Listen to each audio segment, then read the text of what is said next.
Buenos días. ¿Cómo se encuentran? ¿Cómo están? Bien. ¿Hay alguien aquí que se siente triste? Levante la mano el que está triste, el que está sin paz, sin tranquilidad. ¿Quién? ¿Cuántos sí se sienten felices porque están en la presencia de Dios? Amén. Hermanos, eso es la iglesia. La iglesia es el asiento de la presencia de Dios, ¿verdad? Este es el santuario de Dios donde nos encontramos con Él. Y a veces quizás podemos entrar a la iglesia con pena, con dolor. Yo me acuerdo, yo tenía 11 años de edad. Mi madre tenía un hermano a quien ella mucho amaba, él era el hermano menor de ella. Y viajando, él le gustaban las motos. En aquel tiempo, imagínense, y él salió de su trabajo a las 5 de la tarde. Y bajando a un lugar llamado El Crucero en Nicaragua, un tráiler, un camión grande, impactó con la moto de mi tío. Mi tío murió inmediatamente, el impacto fue terrible. Y nos llegaron a avisar el miércoles en la mañana, eso sucedió el martes. Y el miércoles llegaron a avisar. Mi mamá estaba quebrada de dolor.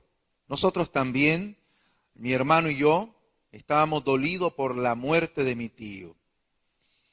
Pero a las 5 de la tarde, 5:30 de la tarde, mi mamá dijo: muchachos, alístense, ustedes saben que es día de culto.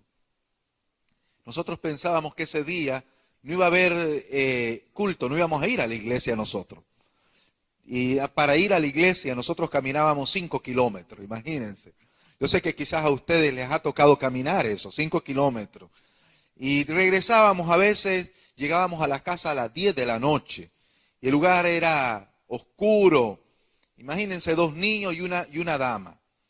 Y caminando, ¿verdad?, para ir a la iglesia. Y nosotros caminamos, pero todo el camino mi mamá estaba en silencio. No hablaba nada. Nosotros sabíamos que mi madre estaba sufriendo, que había llorado. Llegó a la iglesia y cuando llegó a la iglesia, ella se arrodilló en la iglesia. Estuvo orando. Y cuando empezaron las alabanzas, ella cantó, alabó a Dios. Cuando salió de la iglesia, mi madre, el rostro de ella, la tristeza se había ido. Había encontrado paz y tranquilidad en la iglesia. Eso es la iglesia. Eso es verdad, estar en la presencia de Dios. Eso es gustar de la presencia de Dios. Encontrarse con Dios y que aquellas cosas que nos atormentan, que nos afligen, que nos apenan, desaparezcan. Porque Dios tiene una respuesta y Dios tiene poder para darlo. Quiero decirles feliz año nuevo. Este es el segundo sábado del mes, ¿verdad? Feliz año nuevo. Sé que hay proyectos para nosotros, tenemos proyectos en nuestras vidas, pero no hay duda que Dios siempre cumple su palabra. Y hay una palabra escrita, hermanos, con promesa para los seguidores de Dios en el Espíritu Profecía, que dice lo siguiente: no tendremos temor al futuro, a menos que olvidemos la forma como Dios nos ha conducido en el pasado. Entonces no tenemos temor. La promesa es que va a haber paz, va a haber fe, confianza en nosotros, ¿verdad? Al entender que en el pasado, en circunstancias difíciles, ahí ha estado Dios con nosotros. Ahí ha estado contestando nuestras oraciones y alimentando nuestra fe. Alabado sea el nombre de Dios. Amén. Vamos a orar para entrar en el tema de esta mañana. Oremos. Querido Dios y Padre, alabamos tu nombre en esta hora, porque grande eres en espíritu y en verdad. Dios, nosotros como tus hijos en tu casa, este es tu casa, este es tu santuario. Y hemos venido, Dios, hemos alabado tu nombre, han habido alabanza hermosa, como la alabanza de nuestra hermana, Señor, hace poco, que alabó tu nombre y nosotros pudimos ser llevados al trono de la gracia. Gracias, Señor, porque estamos en tu casa y hoy queremos poner en tus manos tu palabra para ser meditada hoy. En el santo nombre de Jesucristo, nuestro Dios y Redentor. Amén, amén, amén. Hermanos, hoy hablaba en el turno de la mañana de que hay un libro que usted debe tratar de conseguir. Hay un libro que usted debe tratar de buscar. Hermano, búsquelo, cómprelo. Se llama La venida del Consolador. ¿Han escuchado el nombre de ese libro? La venida del Consolador, hermano Zapata. Ese libro es un libro tan importante y vital que todo hermano lo tenga. Ese libro es un libro donde todo el libro habla del Espíritu Santo. Ese libro fue condensado, hermano, en libro, porque en una reunión mundial de la iglesia, el pastor Urias Smith, él predicó sobre el Espíritu Santo, a él le tocaron las meditaciones, y él predicó del Espíritu Santo, grabaron, ¿verdad? Y escribieron, y entonces dijeron, lo que él ha dicho, lo que él ha enseñado debe estar plasmado en un libro, y se condensó en un libro, ¿verdad? Pero no era Leroy Fromm, el escritor del libro, ¿verdad? Leroy Fromm. La venida del Consolador, búsquelo, hermano. Hoy vamos a ir al libro de Apocalipsis, el libro de Apocalipsis capítulo 16, versículo 12. En ese libro, la venida del Consolador, el escritor del libro habla de lo que es el Espíritu Santo y su trabajo en la tierra, lo que él está haciendo hoy, pero lo que también ha hecho en el pasado, porque el Espíritu Santo siempre ha trabajado. Trabajó en el pasado, en el Antiguo Testamento el Espíritu Santo venía de manera esporádica, venía y se iba, pero no estaba permanente. En el Nuevo Testamento tenemos nosotros que ahora Jesucristo promete el Espíritu Santo y Jesucristo dice que el Espíritu Santo hará una obra, actuará de manera bifásica. En otras palabras, actuará en el no creyente, pero también actuará en el creyente. En el no creyente dice que Él hará conciencia de justicia y de pecado en el no creyente. Repito, despertará en el no creyente, hermanos, el entendimiento de la justicia y de pecado. Ahora, en el creyente, el Espíritu Santo santificará al creyente, purificará al creyente, quitará la escoria de su vida, lo limpiará, lo pulirá. A esa palabra nosotros le podemos decir santificación. Él hará, completará el proceso de santificación en el cristiano. Pero ahora, Leroy Fromm dice que la obra del Espíritu Santo no será para siempre, que llegará un momento que esa obra bifásica ya no será más, ya dejará de ser. Ahora, en el libro del conflicto de los siglos, capítulo 40, párrafo 3, léalo. En ese libro, la pluma inspirada dice así, dice que el Espíritu Santo se retirará del corazón de los no creyentes, dejará de actuar en los no creyentes, y que los no creyentes quedarán a merced del enemigo y de los engaños y dominio del tentador. Ahora, entendiendo eso, leamos por favor Apocalipsis 16, versículo 12. Apocalipsis 16, 12. El sexto ángel derramó su copa sobre el gran río Éufrates, y el agua de éste se secó, para que estuviera preparado el camino a los reyes del oriente. Mire usted, cuando lee este versículo, usted tiene que acordarse de algo como lector de la Biblia. Quizás se está acordando entonces de Babilonia, ¿no? Babilonia, el tiempo de Belsasar, rey en Babilonia.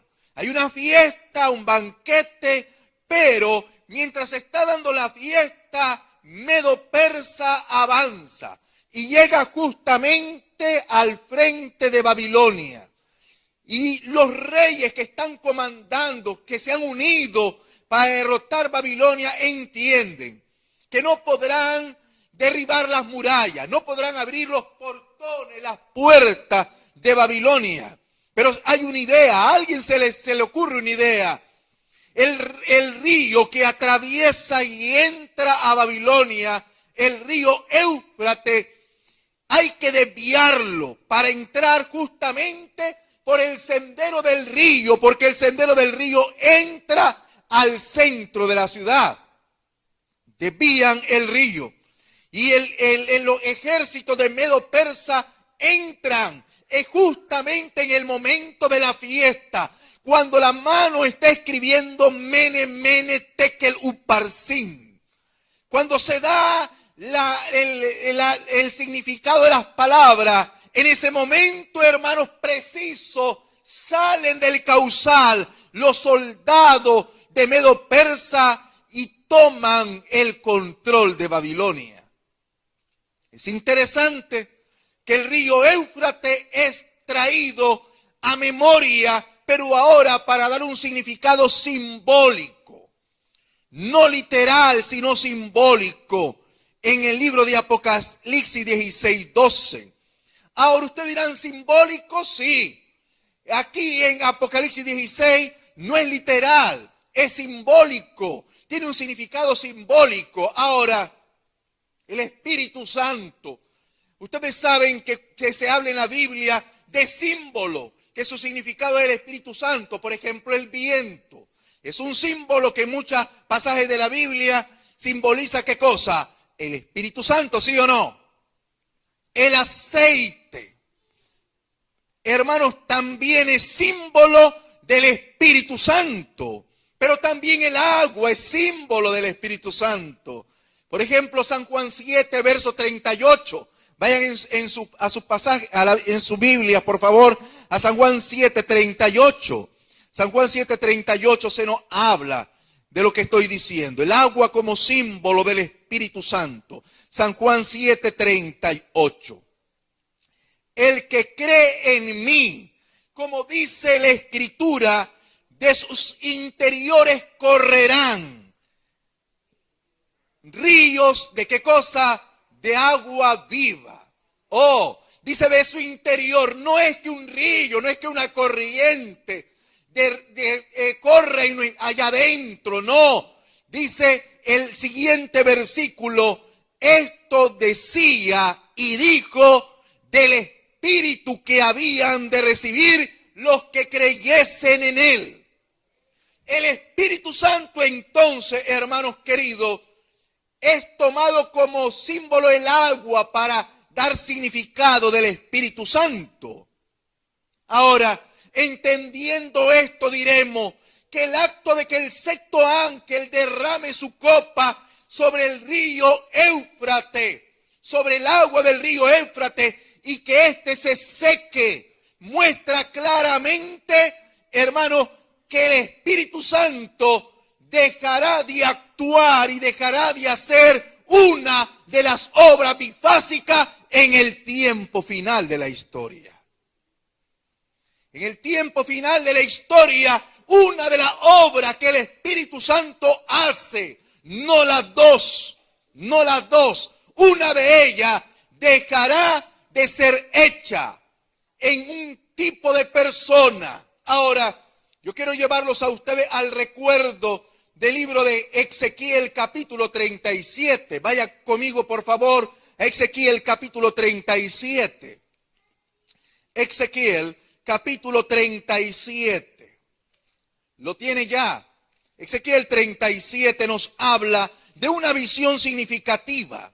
Y en esta visión significativa se le da al profeta una orden. La orden es que él vaya a un lugar a profetizar y predicar. Una orden, hermanos, que el profeta tiene que cumplir, y él va.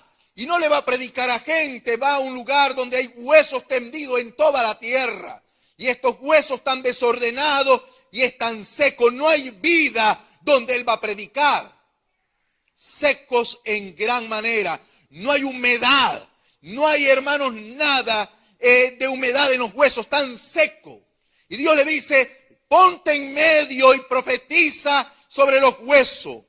Y ahora en ese momento, cuando él profetiza y cumple la palabra de Dios, los huesos se juntan y empieza a correr humedad. Los tendones, la carne empieza a aparecer y estos huesos cobran vida en la visión. Y entonces Dios le dice al profeta, los huesos secos son la casa de Israel.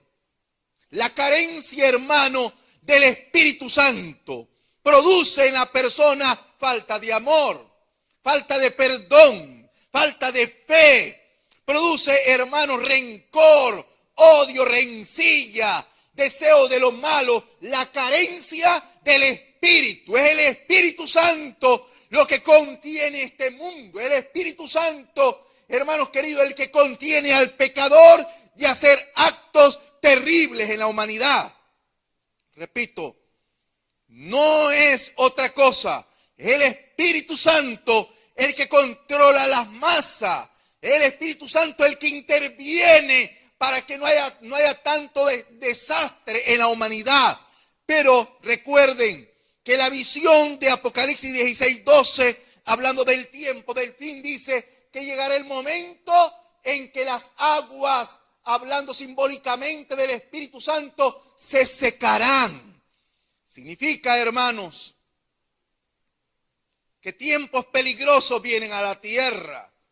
Y nosotros hemos usado mucho como adventistas un texto para hablar de los postreros tiempos. El apóstol Pablo, en el libro de Timoteo, vayamos al libro de Timoteo, por favor. Vayamos al libro de Timoteo.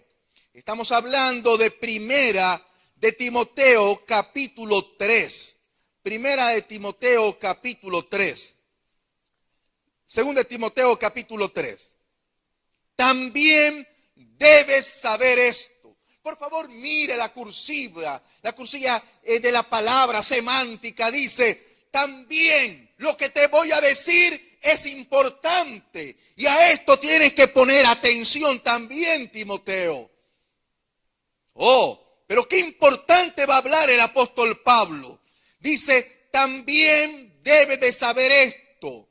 Los últimos días, dice el apóstol Pablo, serán tiempos, ¿cómo dice? Alegres, tranquilos, llenos de paz.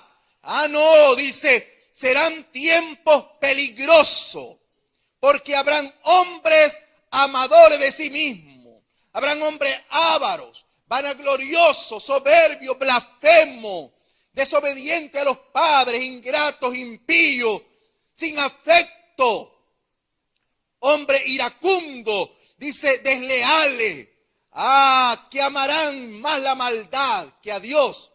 Hermanos queridos, el apóstol Pablo estaba señalando el tiempo terrible cuando la humanidad quedará a merced del enemigo, cuando la humanidad, el Espíritu Santo que contiene, que trabaja, que redarguye al pecador, que hace sensible la mente pecaminosa de la maldad que ha cometido, que eso ya no se hará, y entonces el pecador cometerá actos, hermanos, terribles a pura luz del día, que no habrá control sobre ello, que no habrá verdad en ello, que habrán asesinatos, robos, violaciones, deshonestidades.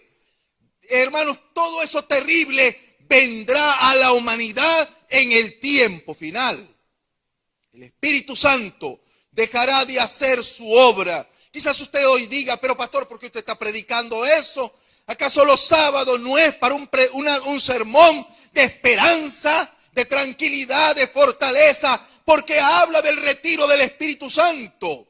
Porque es palabra de Dios también. Porque se tiene que decir esto. Ahora yo le dije que el Espíritu Santo dejará de hacer su obra bifásica. También comenté que el Espíritu Santo trabaja en el no creyente, pero trabaja en el creyente verdadero, ¿sí o no? En el creyente verdadero lo santifica. En el creyente verdadero lo limpia, lo purifica, lo va transformando. El apóstol Pablo dijo que la luz del cristiano es como la luz de la aurora, que ven aumento hasta que el día se hace, ¿qué cosa? Perfecto. Hoy, hermanos queridos, mejor que ayer, pero mañana mejor que anteayer y que hoy. Hermano, eso es la obra que el Espíritu Santo hace. Todas las debilidades del carácter, Él las está transformando, pero alegría para nosotros. ¿Saben por qué?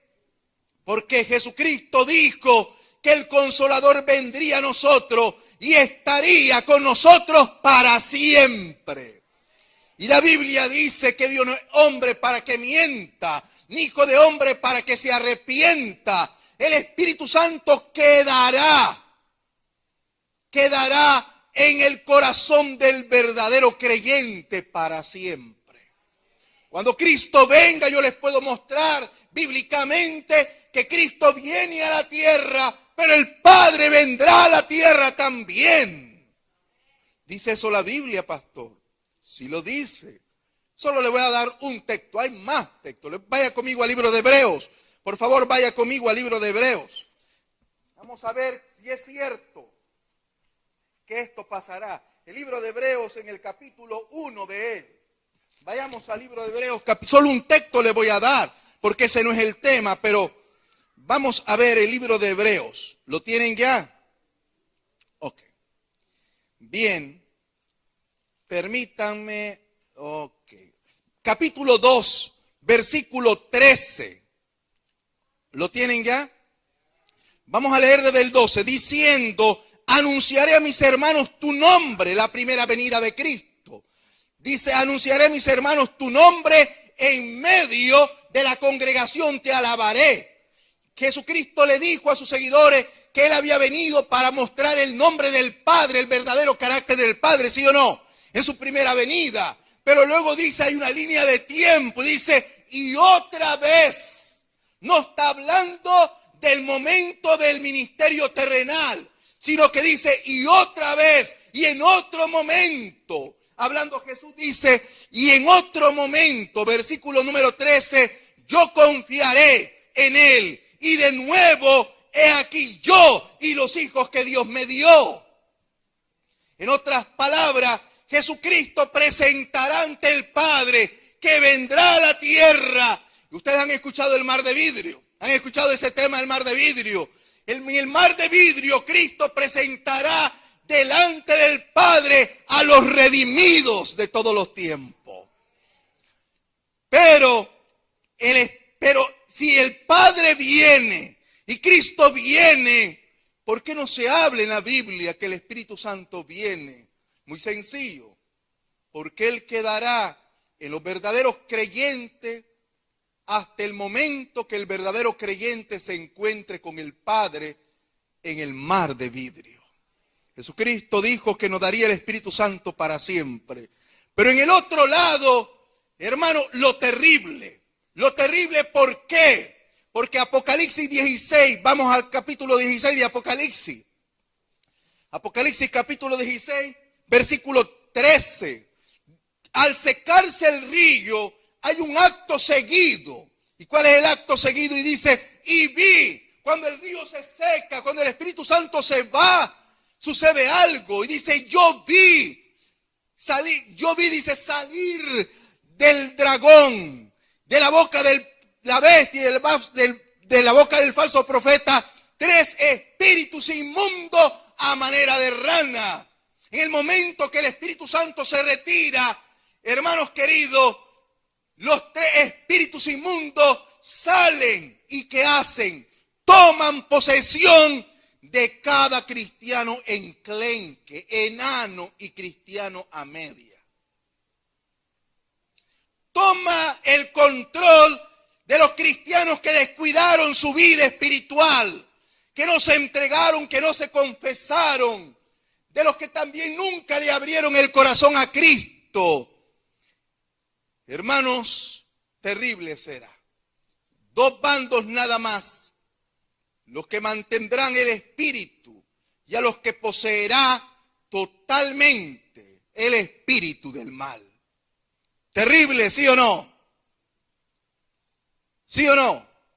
Esto es terrible. Ahora, esto plantea para mí como cristiano un serio desafío. Esto plantea para mí como cristiano y creyente una seria realidad.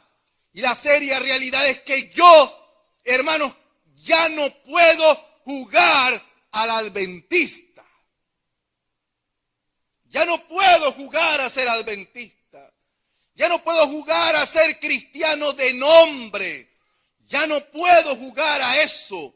Jesucristo habló de estos tiempos y se lo dijo a la mujer samaritana, hablando hacia el futuro, señalando al futuro. Jesucristo dijo, la hora viene en que los verdaderos adoradores adorarán al Padre en espíritu y en verdad.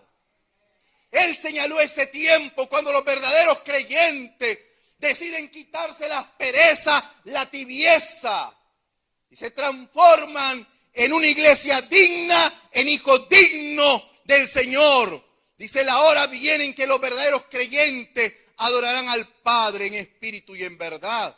Ese es el tiempo, ese es el desafío, esa es la realidad que a mí como cristiano me toca entender, me toca vivir y me toca decidir. Este es un sine qua non, hermanos. Un sine qua non porque hay dos cosas que yo puedo hacer. Quedarme como falso cristiano o hacer un cambio de 90, 100 grados. Convertirme en un verdadero cristiano para que el Espíritu habite en mí, para que el Espíritu permanezca en mí, para que el Espíritu transforme lo último que queda de mundano en mí, para que cuando venga Jesús y las cosas terribles ocurran, yo pueda estar, hermanos, listo y preparado para encontrarme con el Señor. Y cuando esas cosas ocurran, no forme parte yo. ¿Saben qué terrible es? Yo estaba leyendo esta semana el libro de la pluma inspirada, Patriarcas y Profetas. Y estaba leyendo el tema del diluvio. ¿Lo han leído ya? Los mismos que ayudaron a construir el arca. Los mismos que clavaron, que juntaron, cortaron las tablas. Los mismos que agruparon, que pasaron lo que había que pasar para la construcción del arca, fueron los mismos que se ahogaron. Fueron los mismos que protestaron. Fueron los mismos que dejaron solo a Noé. Y esto también está hablando del tiempo futuro. Elena G. de White, en su libro llamado Servicio Cristiano, dice, no está distante el día que sobrevendrá la prueba a cada alma. Más de una persona que no estuvo vestido con los ornamentos del santuario aparecerá en la vergüenza de su desnudez. Hermanos queridos, no hay tiempo. El mundo está esperando cambios, mejoras. Pero yo como adventista, yo sé que detrás se va el COVID, pero vendrán cosas peores.